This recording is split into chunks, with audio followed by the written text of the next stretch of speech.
వివిధ కార్పొరేషన్ చైర్మన్లు అందరికి కూడా మనస్ఫూర్తిగా ఈరోజు ఈ కార్యక్రమానికి ఒక పవిత్రమైన కార్యక్రమానికి చేసిన సోదరులందరికీ పేరు పేరున మనస్ఫూర్తిగా నమస్కారాలు, అభినందనలు, శుభాభినందనలు. ప్రతిరోజు ఒక ముఖ్యమైనప్పటికీ ఈ రోజుకు ఒక ప్రత్యేకత ఉంది. ఈ రోజు మనం అందరం తెలుగు వారందరం కూడా గర్వంగా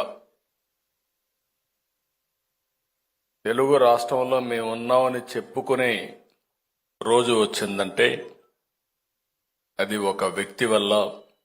ఆ వ్యక్తి పొట్టి శ్రీరాములు గారని చెప్పి కూడా మీకు తెలియజేస్తున్నా.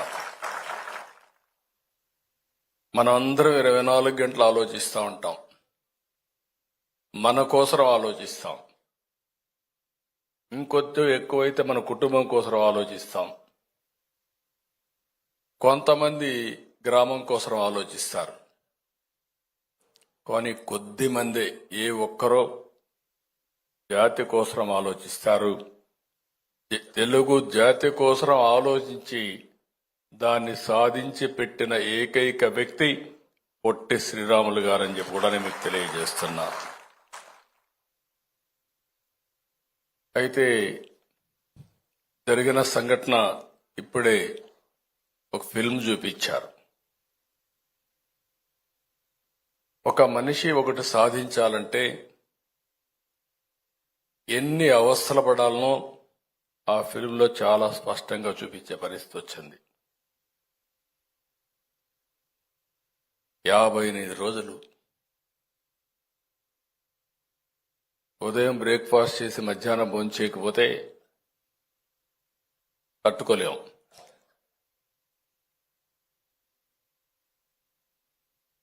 ఈ మధ్య సత్యాగ్రహాలన్నీ చూశాం.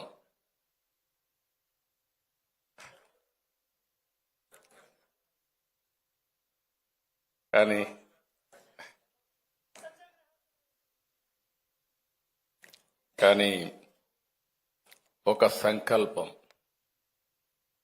ఆ సంకల్ప సిద్ధి కోసం త్యాగం చేసిన ఏకైక నాయకుడు పొట్టి శ్రీరాములు గారు. అందుకే పొట్టి శ్రీరాములు గారు అమరజీవి అయ్యారు. ఆయన ఆత్మార్పణ ఈరోజు దేశం మొత్తం భాషా ప్రయుక్త రాష్ట్రాల ఏర్పాటుకు దోహదం చేసింది. ఒక వ్యక్తి యొక్క త్యాగం, ఆ త్యాగం కూడా చేయకుండా ఇచ్చుంటే చాలా బాగుండేది. కానీ ఆయన సంకల్పం చూసినప్పుడు మీరు ఎన్ని విధాలా ఇది చేసినా పర్వాలేదు, నా సంకల్పం కోసం ఒకవేళ ఓసారి అనుకుంటాం, బతికుండి సాధించలేకపోతే నేను చచ్చిపోయిన తర్వాత అయినా గుర్తుపెట్టుకుంటారనే ఉద్దేశంతో ఆయన ఆ రోజు త్యాగం చేసి సాధించి పెట్టాడు మనకు. ఓసారి చాలా బాధేస్తుంది అవన్నీ చూసినప్పుడు. మంచి చేస్తే చాలా ఇబ్బందులు కూడా ఉంటాయి. ఆయనకు తప్పలా. కడానాన్ని 58 రోజులు చేస్తే ఒక్క ప్రకాశం పంతులో ఒకరిద్దరు తప్ప ఎవరు పోలేదంటే, తర్వాత ఆయన చనిపోయిన తర్వాత అంత దారుణంగా చనిపోతే కనీసం ఆయన్ని తీసుకుపోవడానికి మనుషులు రాలేదు, కాడి మొయ్యడానికి మనుషులు రాలేదంటే ఎంత భయంకరమైన పరిస్థితులు ఉన్నాయో మనం గుర్తుపెట్టుకోవాల్సిన అవసరం ఉంది.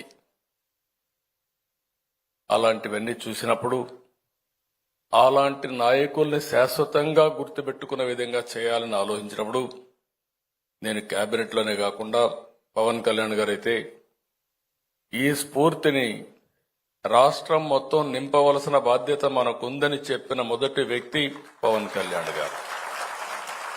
చాలా స్పష్టంగా అది లేకపోతే జాతి మనుగడే లేదని చెప్పి గట్టిగా చెప్పి మేమందరం కూడా తర్జన భర్జనలు చేశాం. అది కూడా మీరు చూసినప్పుడు ఓసారి చరిత్రలు చాలా జరుగుతూ ఉంటాయి. నేను ఆ విషయాలు కూడా మీకు చెప్తాను. కానీ ఈరోజు ఇంకొక రోజు, ఇంకొక మహోన్నతమైన వ్యక్తి సర్దార్ వల్లభాయ్ పటేల్. వీళ్ళిద్దరిని చూస్తే రెండు కూడా వర్ధంతి రోజు. ఒక పక్క తెలుగు జాతి కోసరం, భాషా ప్రయుక్త రాష్ట్రాల కోసరం ప్రాణం అర్పించేటువంటి వ్యక్తి పొట్టి శ్రీరాములు గారైతే, దేశాన్ని ఐకమత్యం చేయడం కోసం, విలీనం కాకుండా ఐకమత్యం చేయడం కోసం పోరాడిన ఉక్కు మనిషి సర్దార్ వల్లభాయ్ పటేల్ అని చెప్పి కూడా నేను మీకు తెలియజేస్తున్నా. ఆయనలో కూడా మీరు చూసినప్పుడు బ్రిటిష్ వాళ్ళు స్వాతంత్ర్యం ఇచ్చామని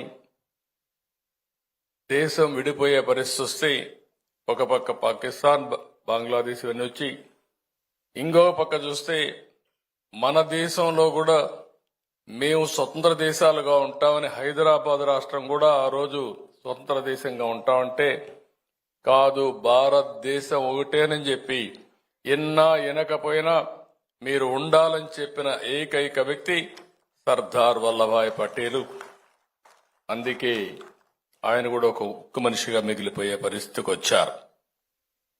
ఇంకొక పక్క మన రాష్ట్రానికి వచ్చినప్పుడు ఏం జరిగిందని మనం ఒకసారి ఆలోచిస్తే, ఆ రోజు మొత్తం ప్రెసిడెన్సీ మెడ్రాస్ ప్రెసిడెన్సీ, ఒరిస్సా దగ్గర నుంచి అటు కేరళ వరకు మెడ్రాసే రాజధానిగా ఒక ప్రొవిన్షియల్ ఇదిగా పెట్టి పరిపాలించిన రోజులు. అయితే అందరం మెడ్రాస్ పోయినప్పుడు ఒక్కోసారి తెలుగు జాతికి విచిత్రమైన పరిస్థితులు ఉన్నాయి. ఈరోజు మనందరం గుర్తుపెట్టుకోవాల్సిన అవసరం ఉంది. రాజుల కాలంలో ఎవరు బలవంతులుంటే వాళ్ళు యుద్ధాలు చేసి గెలిచేవాళ్ళు. అక్కడి నుంచి తెలుగు జాతి అనేక సందర్భాల్లో మీరు చూసినప్పుడు విడిపోయింది, కలిసింది, చాలా ఇబ్బందులు పడ్డాం. జాతి ఉనికిని ప్రశ్నార్థకంగా తయారయ్యే పరిస్థితి వచ్చింది. మెడ్రాస్లో ఉన్నప్పుడు మనకి ఏ పని కావాలన్నా మెడ్రాస్ పోయే పరిస్థితికి వచ్చాం. అలాంటి పరిస్థితులు మీరు చూస్తే మొట్టమొదటిసారిగా గుంటూరులో యువజన నవ్య సాహితీ సమితి మొదటిసారిగా ఏర్పాటు చేసి 1953లో 3 వరకు 50 ఏళ్లు పోరాటం చేశారంటే 50 సంవత్సరాలు పోరాటం చేసిన తర్వాత, పొట్టి శ్రీరాములు గారు ప్రాణత్యాగం చేసిన తర్వాత తెలుగు రాష్ట్రం వచ్చింది, భాషా ప్రయుక్త రాష్ట్రం వచ్చింది.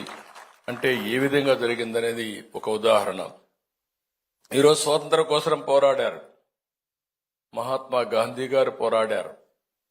ఆయనతో సమానంగా వీరోచితంగా మీరు చూస్తే ఎంతో మంది పోరాడి, కొంతమంది వీరోచితంగా ఒక విధంగా చెప్పాలంటే యుద్ధాలే చేశారు. అల్లూరి సీతారామరాజు గారు చూశాం. ఆయనైతే గిరిజనులందరినీ కలుపుకొని యుద్ధం చేసి కడాన ఈయనుంటే రాబోయే రోజుల్లో పెద్ద ఎత్తున విప్లవం వస్తుందనే ఉద్దేశంతో ఆయన దారుణంగా చంపేసే పరిస్థితికి వచ్చారు. ఇంకొక పక్క మన తెలుగు జాతిని చూస్తే 1912లో గుంటూరు, కృష్ణా, గోదావరి జిల్లాల్లో సంయుక్త సదస్సు పెట్టి నిడదవోలులో ఆ రోజు పెద్ద మీటింగ్ పెట్టారు. వీళ్ళందరూ ఒకటే అడిగారు, తెలుగు జాతికి ఒక రాష్ట్రం ఇవ్వాలి అని పోరాటం చేసి 1913లో అయితే ఆంధ్ర మహాసభ పెట్టి